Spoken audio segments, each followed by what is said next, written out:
everybody. Good to see you. Good to see you. We are going live on the group on Entrepreneurs Abundance Mindset. Good to see you, everybody. We are in here live. Let me know when we are live. Yes, we are live. Fantastic. Now, I wanted to live now. Perfect. I wanted to welcome everybody. I am live at 11 o'clock as promised. I'm going to go and cover today one of the things that a lot of you guys have been asking. A lot of you guys have been asking me, and I'm multitasking. I'm opening my Facebook on the side here. We're going to talk about how to become super productive. There's a lot of people in these groups that are coaches, a lot of coaches in here that they struggle to get super productive with the time. They get distracted with the business, they get distracted with things that happen on social media, and they wonder, how do I stay? Here we go. We are live over here. Fantastic. How do I stay productive in my business? So here we go. What is being super productive in business? What does that mean? How does that look? What does that give you in the business? And we are talking about that today, which is really exciting. So the first and foremost thing that I talk about, my mic is causing static, but I'm not touching it. Oh my goodness, my mic is being naughty. Let's have a look if I put this on, if that improves it. What about now? All good. So I'm not touching it. If I don't touch it, it should be fine. Is it better with my headphones on? Is it the same? Let me know so then I can change it. We are working out. Is it better? Okay. I don't like wearing this thing, but that's fine. I can work it out. Okay.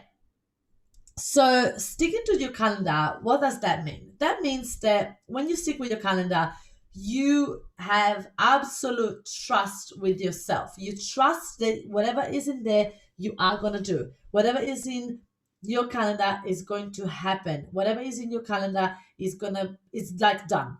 Whatever is in there, tick it off because it's like done. It's like as if it was done. So we want to make sure that you guys have that relationship with your calendar. A lot of people don't have that. They don't know what that means. They don't know how to build that relationship with the calendar. They got things in there and they never follow it. I hold my calendar right here in front of my desk every single day so that I know that I stick to it. I stick to every single minute of the day. So how to become super productive is for your benefit of your business so that you actually can start to get a lot of clients, a lot of momentum. So what is what is being super productive means setting goals and achieving them.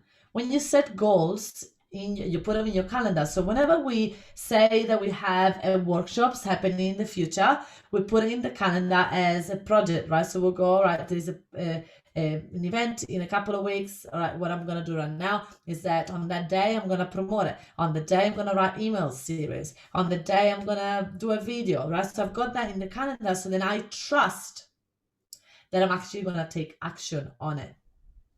Being super organized is part of the relationship that you need to build with yourself. When you are in your calendar and you go, okay, I'm gonna do this. But the thing is that what a lot of people do is that they put stuff in the calendar and it's not realistic, so they're never gonna be able to follow through, and then they start to cheat, they start to do other things, they start to multitask, because it's quite frustrating when you go yourself in the calendar and nothing that isn't there is happening, right? Not being reactive in your business. So when you have things that are set and you have planned it properly and it's all happening in your calendar, then you're not dealing with urgent stuff all the time. There was a point in my business when we were running national tours that were fully booked, that I was reactive. I was like, oh my God, next event is happening. Have we done that? Have we done this? It was all last minute. It was all reactive. It was also difficult for me to really have been super organized. I thought that being super organized meant not being creative, but it's actually the opposite. When I'm super organized, I am so creative. Because I've got time schedule for doing that is quite priceless. Ticking everything off on your list to do. So you feel productive. By the end of the day, you feel productive, you feel things are happening, you feel this momentum. It's just so amazing. There's something wrong with the PowerPoint. You guys can see it? It's stuck. All right, please let me know. All right, here we go. There we go. All right, the PowerPoint is good now. Okay, so taking everything off your list and delegate efficiently, right? A lot of people that are in this group, they're coaches and they try to do everything by themselves. If you're one of those people, it's time for you to stop doing everything by yourself and start delegating, start to get people to help you. So for me, delegating was the beginning of the massive success for my business. Until I kept it off by myself, I couldn't get more than $150,000 a year. It's impossible for me to do more than that. But then as I started to delegate, as I started to get people in my team, as I started to spread and have more people working, then I was able to obviously get more stuff done. And the more stuff I will get done, the more results I will get. Now, if you're watching this and you're wondering, I don't know where to start from delegating, then let me know in the chat and I can do one of these live classes just for you, talking about how to delegate, what to give it to a virtual assistant, how to find a virtual assistant and all that. So if you're really interested in that, make sure that you let me know and I can do that. So why do you need to be super productive? Well, the thing is, when you are more productive, when you are organized and you really be able to get stuff done, you're going to be able to have more time to do the things that you like. You have more time to do the things that you like. You have more time to concentrate on the things that you're good at, right? So you can now step up and be an example and be a leader rather than be a follower or your own business, right? Multitasking, having different hats, doing a bit of this, doing a bit of that, and trying to cover all the areas of your business. I mean, as a CEO and business owner, you're always going to know about all the areas of a business, but you're going to be able to delegate it, get other people to do it, and then just check it rather than do it all, right? So start releasing more product and programs. When you are now up super productive and everything is in your calendar you actually do, you will have more confidence of going, okay, now I can actually create this program or create this course that I wanted to do, or all the other things that you wanted to do to grow your business, to scale your business. Now you're going to be able to do it because you have that relationship with yourself. You have the trust that everything that is in your calendar is going to happen. You're going to be able to actually do it and take action. Grant, love this list method. Something I'm convinced improves anyone who utilizes it. Yes, Grant, absolutely. Now, what's happening is that a lot of people do lots of lists and then they do nothing with it. So one of my strategy in doing lists is that you do the list and then you put the list in your calendar. So don't just do the list and then forget about it. Do the list and put it in your calendar and then get rid of the list, right? The list doesn't exist anymore. That's it. It's done. It's gone. Because now the list is in your calendar. And if you trust yourself that everything that is in your calendar gets done, then it's a no-brainer. You know that everything that was in your list now is in your calendar is actually going to happen. I love that. So you're going to be able to make the most out of your day. And when the day finishes, you feel accomplished because now you don't have that list that used to be now passed on to the next day, and then the next day, and then the next day. Now everything was in your list, was in your calendar, and it's actually getting done. I love that. So when you are super productive, you actually work on the business, not in the business, and you're going to be able to monitor and you're going to be able to fund and scale it, right? This is what I have done by being able to be super productive and super organized and then having virtual assistant and people working for me. It was amazing. So how to be super productive? Build a relationship with your calendar, right? So really, how do you build a relationship? Is that you stop negotiating. You stop negotiating with your calendar and you start to be disciplined. You start to be more disciplined in your business. You start to be more disciplined in what you do. you start to gain that momentum and really building that relationship so that you know every time there's something in your calendar, you're not negotiating with yourself, you go and get it done. You do it without thinking, oh, maybe I skip it, maybe I'll do it later, maybe I'll do this instead, maybe I'll do... No, you actually follow through, you do it, you do not negotiate with yourself. That discipline, oh my goodness, will pay off so much in the future when you start to really run events and workshops. The reason why a lot of people don't run events and workshops is because they don't trust themselves that they're actually going to follow through. And if they don't trust themselves, then their clients are not trusting themselves to actually show up.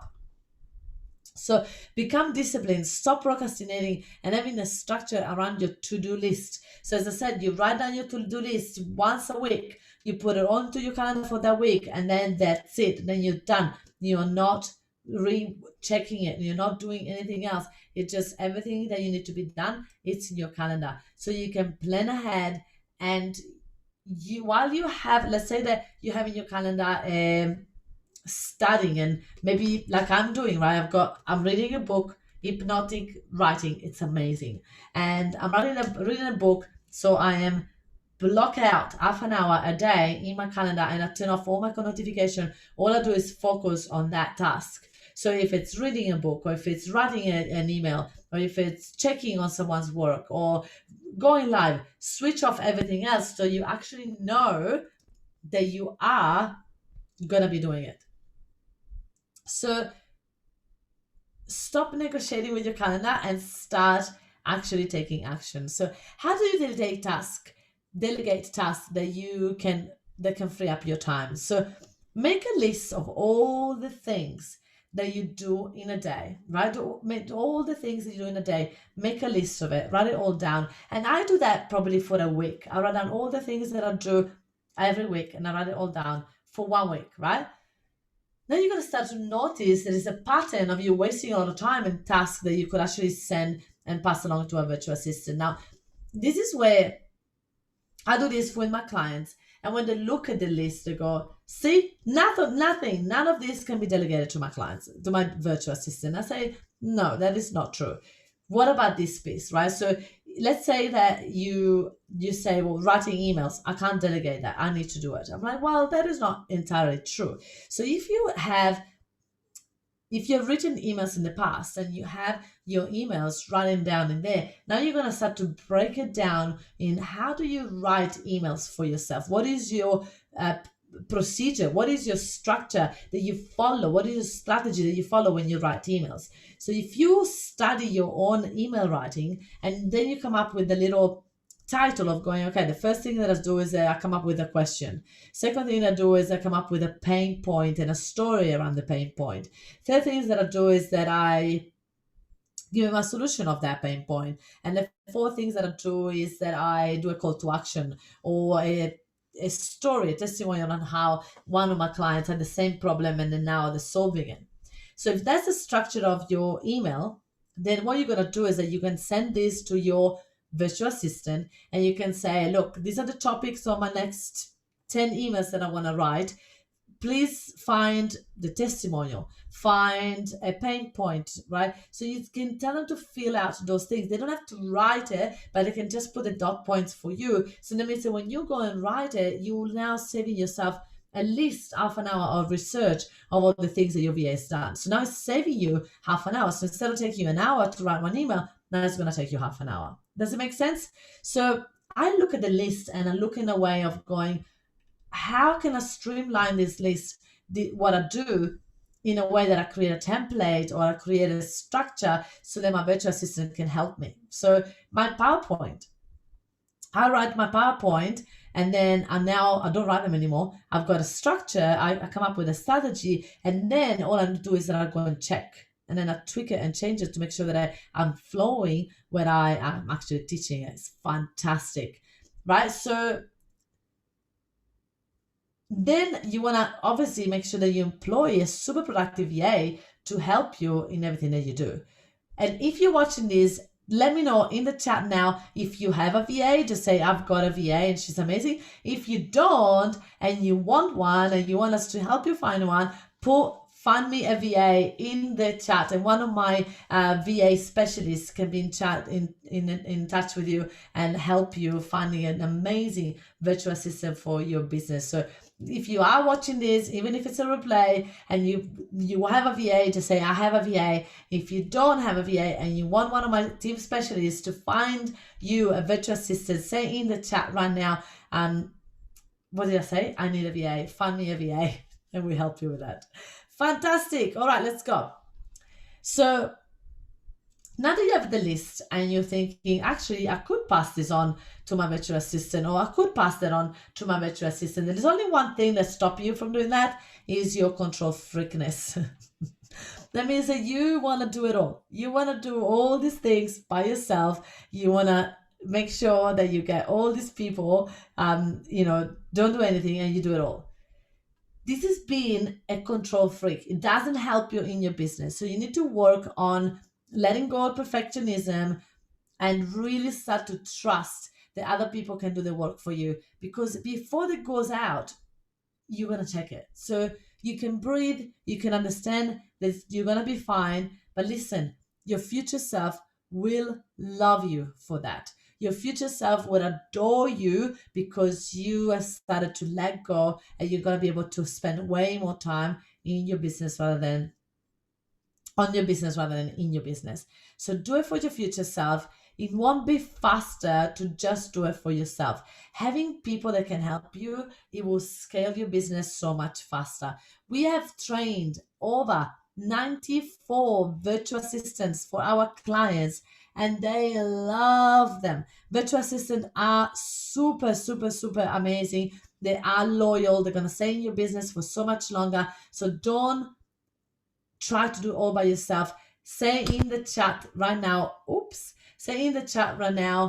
find me a VA, and one of my VA specialists will get in touch and will help you. So we'll see you live in this group next Monday at 11 o'clock. If you have any questions around running workshops, filling up your workshop, monetize your workshop, or delegating your business, then say something in the chat and I'll be able to talk about that topic next week. Thank you so much for watching, everybody. Have a fantastic Monday.